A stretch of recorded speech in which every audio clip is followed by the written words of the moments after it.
천사의 아침 방문을 찾아오신 여러분을 환영합니다. 오늘도 아침 예배 말씀으로 믿음과 위로의 시간을 갖게 되길 바랍니다. 성도 여러분 안녕하세요. 오늘도 아침 예배에 찾아오신 모든 성도님들을 진심으로 환영합니다.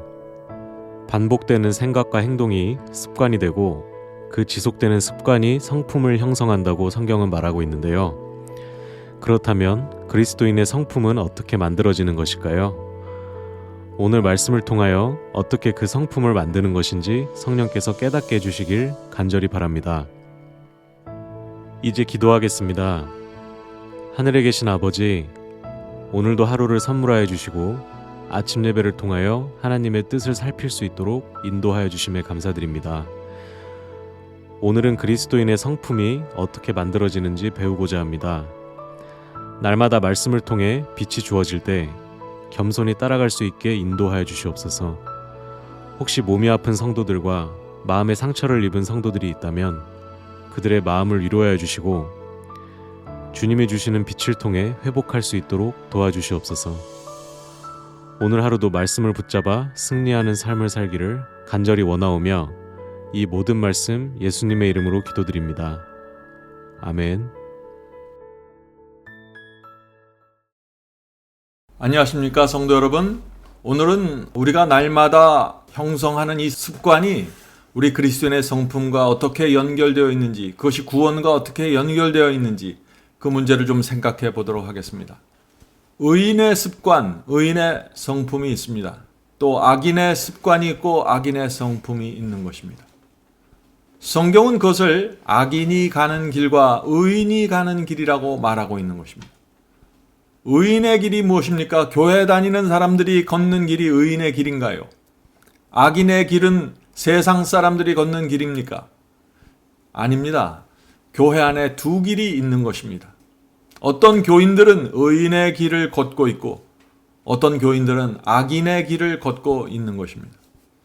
자, 그렇다면 의인의 길은 어떤 길일까요? 그것은 하나님의 말씀이 인도하는 길입니다.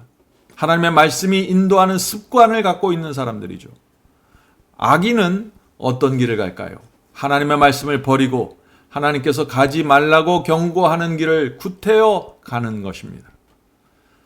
자, 오늘 본문 성경절을 읽으면서 좀 생각해 보도록 하죠. 잠언서 4장 10절부터 14절입니다. 내 아들아 들으라, 내 말을 받으라. 자, 하나님께서 지금 우리에게 말씀하시는 것이죠. 그리하면 내 생명의 해가 길리라. 자, 누가 악인입니까? 하나님의 말씀을 받는 사람들입니다. 그리고 그 말씀에 순종하는 사람들입니다. 그들에게 생명이 있고 그들이 의인입니다. 11절입니다. 내가 지혜로운 길을 네게 가르쳤으며 정직한 길로 너를 인도하였은즉. 이것이 의인의 길입니다. 의인은 지혜의 길로 가고 하나님께서 정직한 길로 인도하신다고 하는 것입니다. 자, 성도 여러분, 지혜가 무엇입니까? 지혜는 내가 갖고 있는 꾀가 아닙니다. 지혜는 하나님의 말씀입니다. 성경 말씀이 지혜입니다. 성경 말씀이 인도하는 대로 따라가고 선택하고 결정하는 것이 지혜입니다. 의인은 정직한 길을 간다고 했죠? 자, 정직한 길을 가는 것이 어떤 것일까요? 성령께서 주시는 음성과 성경 말씀 앞에서 내가 정직한 것, 이것이 의인의 길입니다. 성령께서 양심에 말씀하실 때 정직한 것, 그것이 의인의 길입니다. 성경 말씀을 통해서 진리를 깨달았을 때 내가 말씀 앞에서 정직한 것, 내가 내 스스로를 속이지 않고 정직한 것, 그것이 의인의 길입니다. 그래서 정직한 사람은 하나님의 말씀 앞에서 내 뜻, 내가 원하는 것, 내 기분 다 내려놓고 주께서 인도하는 말씀대로 따라가는 것입니다. 자, 12절 보겠습니다. 다닐 때 내 걸음이 곤고하지 아니하겠고 달려갈 때 실족하지 아니하리라. 이것이 의인의 길입니다. 지혜와 정직으로 인생의 길을 걸으면 곤고하지 않습니다. 실족하지 않게 됩니다. 하나님의 말씀에 순종하기 때문에 양심의 평안이 있습니다. 누구 눈치 볼 것도 없습니다. 하나님만 보면서 가는 사람들은 세상의 상황과 상관없이 늘 마음의 평강이 흐르게 되는 것이죠. 그런데 하나님의 말씀을 버리고 내 뜻대로 가면 인생이 피곤해집니다. 자꾸 양심의 가책이 있고 정죄받는 것 같고 자꾸 넘어지고 실족하게 됩니다. 13절 보겠습니다. 훈계를 굳게 잡아 놓치지 말라. 지키라. 이것이 내 생명이니라. 사악한 자의 길에 들어가지 말며 악한 사람의 길로 다니지 말지어다. 그의 길을 피하고 지나가지 말며 돌이켜 떠나갈지어다. 악한 길을 걷고 있는 자들은 빨리 피하고 지나가지 말고 돌이키라는 것이죠. 성도 여러분, 의인의 길과 악인의 길이 어떻게 다른지 보이십니까? 분명합니다. 악인은 하나님의 말씀을 밀어내고 피하고 자기가 원하는 기분대로 길을 걷는 것입니다. 그래서 악인들의 마음에 불편해지고 인생이 곤고해지고 실족하게 된다는 것이죠. 자, 오늘 말씀 묵상에서는 의인의 길을 한 번만 가는 것이 아니라 날마다 의인의 길을 가서 그 길이 나의 습관이 되게 하라 하는 그 말씀에 대해서 살펴보는 것입니다. 길을 가야만, 의인의 길을 계속해서 가야만 그것이 습관이 되고 내 성품이 된다 하는 것이죠. 자, 본문 살펴보겠습니다. 습관의 힘을 깨닫는 사람은 거의 없다. 영감의 말씀은 구수인이, 자, 구수인이라는 것은 피부가 검은 사람을 얘기하는 것입니다. 구수인이 그 피부를, 표범이 그 반점을 변할 수 있느냐, 할 수 있을진데. 자, 구수인이 피부 색깔을 스스로 바꿀 수 있습니까? 표범이 스스로 피부의 그 반점을 바꿀 수 있나요?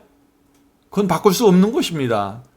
그것은 고정된 것이죠. 그런데 만약 정말 바꿀 수 있다면은 악에 익숙한 너희도 선을 행할 수 있으리라 라고 묻는다. 이것은 엄숙한 주장이다. 자, 우리가 방금 예레미야 13장의 23절에 있는 말씀을 읽었죠. 이 말씀은 오해하지 말아야 됩니다. 이 말씀은 반어적인 형태의 질문입니다. 흑인의 피부가 하얗게 될 수 있고 표범의 피부의 반점들을 스스로 없앨 수 없는 것처럼, 그것은 변할 수 없는 것처럼 우리가 태어나면서부터 악에 익숙해 있는데 우리가 선을 행하는 것은 불가능하다고 지금 성경은 말하는 것입니다. 그러면서도 성경은 또 반면에 의인의 길을 걸으라고 지금 말하고 있는 것입니다. 이것이 어떻게 가능할까요? 오늘 이 문제를 좀 우리가 살펴보는 것입니다. 성도 여러분, 오랜 세월 동안 악을 행하던 우리가 어떻게 의인의 길을 걸을 수 있을까요? 자, 계속해서 본문을 읽겠습니다. 그러나 악한 습관이 올바른 방향 위로 전환하는 일이 거의 불가능해 보이는 그런 힘을 갖고 있지만 선한 습관의 능력도 악한 습관만큼 강하다는 사상은 위안과 용기를 준다. 악한 습관만 힘을 갖고 우리를 제압하는 것이 아니라 선한 습관을 우리가 갖고 있으면 그 선한 습관도 우리의 생애를 지배하고 끌고 갈 수 있다는 것입니다. 그 경향이 도덕적 가치라는 측면에서 우리를 고양시키거나 파멸로 곤두박질치게 하거나 간에 매일의 활동의 결과는 앞서 있었던 날들의 영향을 받는다. 자, 이 말씀이 무슨 뜻입니까? 우리가 날마다 하는 생각과 행동은 그것이 선하든지 악하든지 간에 나에게 영향을 준다는 것입니다. 선한 생각과 선한 행동을 오늘 내가 하고 살면은 그것은, 그 영향은 나에게 미쳐서 내일 내 삶에 영향을 준다는 것입니다. 생각과 행동이 반복되면 습관이 되고 습관이 굳어지면 성품이 되는 것입니다. 성도는 이것은 굉장히 중요한 사상입니다. 의인의 길을 가려면은 그래서 우리의 습관을 고쳐야 되는 것입니다. 날마다 우리가 하는 행동과 생각을 고쳐야 되는 것입니다. 그래야만 습관이 형성되고 그래야만 의의 길을 가게 되고 우리의 성품이 변화되게 된다는 것이죠. 자, 어떻게 그렇다면 습관을 고칠 수 있을까요? 먼저 우리가 섬길 주인을 결정해야 됩니다. 우리가 사탄을 섬기고 있으면서, 우리가 돈을 섬기고 있으면서, 세상을 섬기고 있으면서 의의 길을 갈 수 없는 것입니다. 우리가 먼저 섬길 주인을 결정해야 되는 것입니다. 그래서 바울은 나를 지배하는 주인을 스스로 선택하라고 말하고 있는 것입니다. 자, 로마서 6장 16절에 그 말씀이 있죠? 로마서 6장 16절입니다. 너희 자신을 종으로 들여 누구에게 순종하든지 그 순종함을 받는 자의 종이 되는 줄을 너희가 알지 못하느냐. 사탄은 우리의 타락하고 죄된 본능을 자극함으로써 우리를 유혹하는 것입니다. 사탄은 오랫동안 쌓아왔던 우리의 악한 습관을 자꾸 자극하고 거기서 빠져나오지 못하게 우리를 유혹하는 것이죠. 내 속에서 욕심과 이기심이 자꾸 올라오도록 자극하는 것입니다. 이것이 유혹입니다. 사탄의 이런 자극을 느끼는 것이 유혹을 받는 것입니다. 자, 그렇다면 이 유혹을 느끼는 순간, 자극을 느끼는 순간 바로 그때가 중요하다는 것입니다. 우리는 유혹, 즉 속에서부터 올라오는 어떤 욕심과 충동, 이기심에 굴복할 것인지 아니면 거절할 것인지 선택하게 되는 것입니다. 그것이 의인의 길을 갈 것인가 악인의 길을 갈 것인가 결정하는 것입니다. 이기심, 욕심, 정욕에 굴복하면 사탄의 종이 되는 것이고 그것을 거절하고 그리스도의 종이 되는 것입니다. 자, 그래서 베드로후서 2장 19절에 이 말씀이 있는 것입니다. 베드로후서 2장 19절. 누구든지 진자는 이긴 자의 종이 됨이니라. 성도 여러분, 우리가 누구의 종으로 살아야 될까요? 우리가 사탄이 주는 유혹을 거절하면은 우리는 그리스도의 종으로 살아갈 수 있는 것입니다.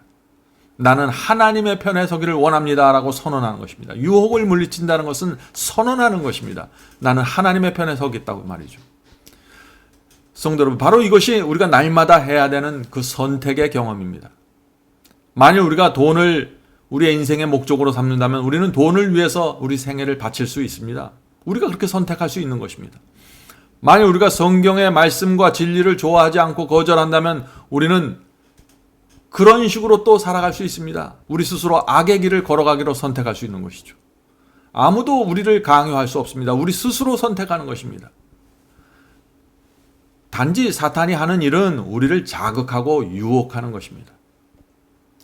그와 반면에 하나님께서도 마찬가지입니다. 성령을 통해서 우리 마음에 호소하고 그 길로 가지 말라고 알려주시는 것입니다. 하나님께서도 우리를 강요할 수 없고 사탄도 우리를 억지로 끌고 갈 수 없는 것입니다. 선택과 결정은 내가 하는 것입니다. 성령께서 우리에게 호소하고 알려주실 때 기도해야 되는 것입니다. 내가 이 유혹에서 벗어날 수 있도록 도와달라고 간구해야 되는 것이죠. 그리고 믿음으로 손을 뻗어서 주님의 손을 잡고 유혹을 물리쳐야 되는 것입니다.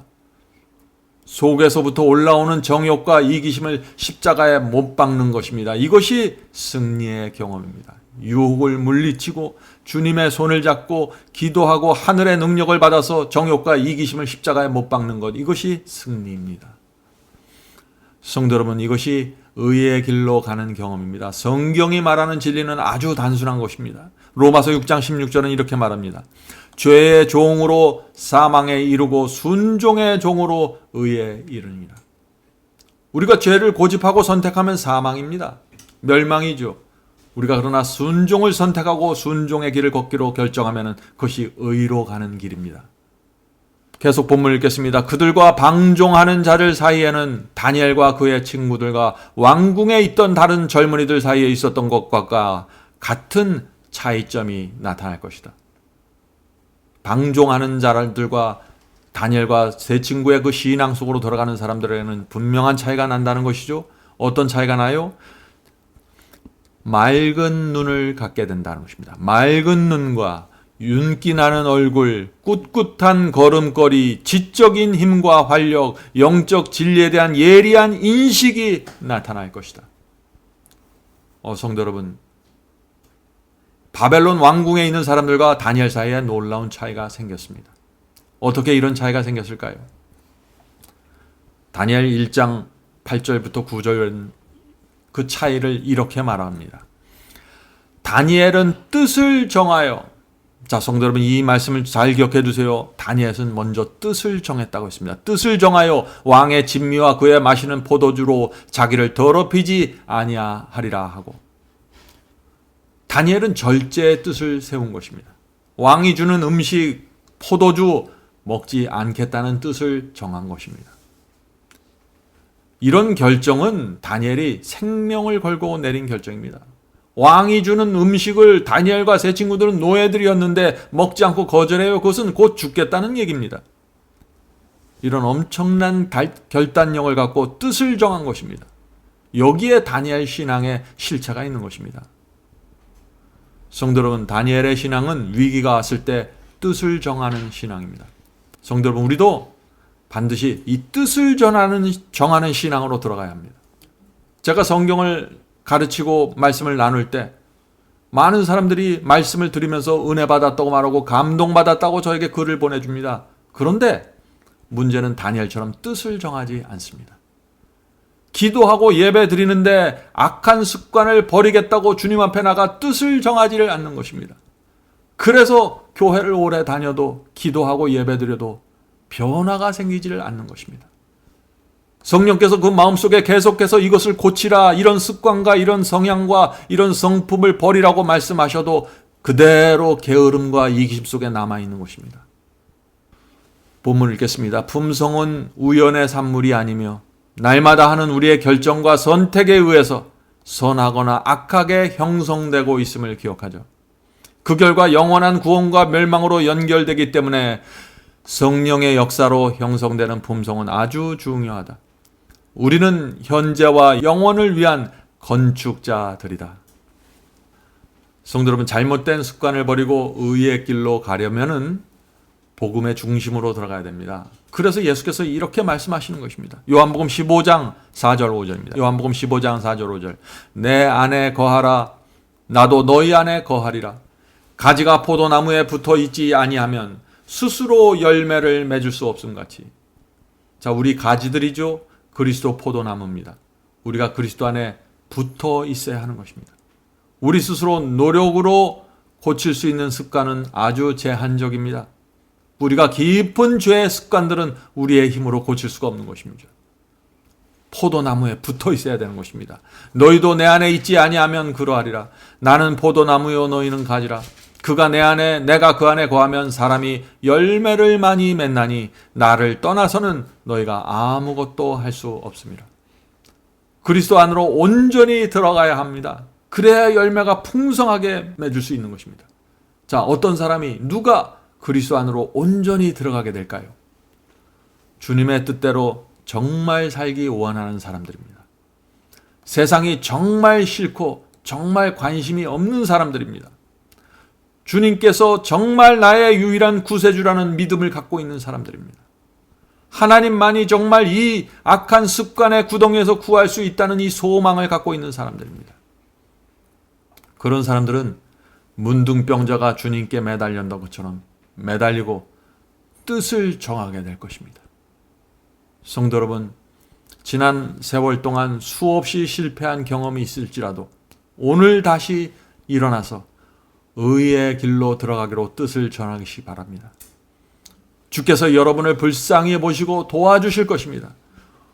우리는 주님의 손을 놓고 떠날 수 있지만 주께서는 우리를 버리지 않으십니다. 끝까지 따라오십니다.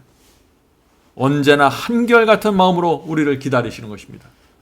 탕자의 아버지가 그 아들을 기다렸던 것처럼 말이죠. 오늘 주 앞에 나가기를 간절히 바랍니다. 이제 기도하겠습니다.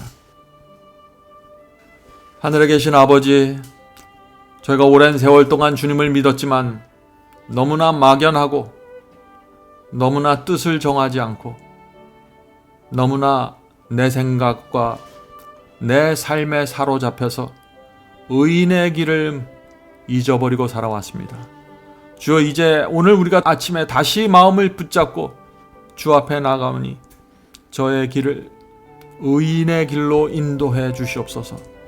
저희의 생애 속에 남겨져 있는 악한 습관들을 주 앞에 드리고 내려놓을 수 있도록, 고칠 수 있도록 도와주시옵소서. 저희가 간절히 원합니다. 저의 마음을 주 앞에 드리오니 가지가 포도나무에 붙어 있는 것처럼 그렇게 붙어 있어서 열매 맺을 수 있도록 도와주시옵소서. 예수님의 이름으로 간절히 기도드립니다. 아멘. 성도 여러분, 마지막 사명에서는 아침 예배 채널을 유튜브에서 별도로 운영하고 있습니다.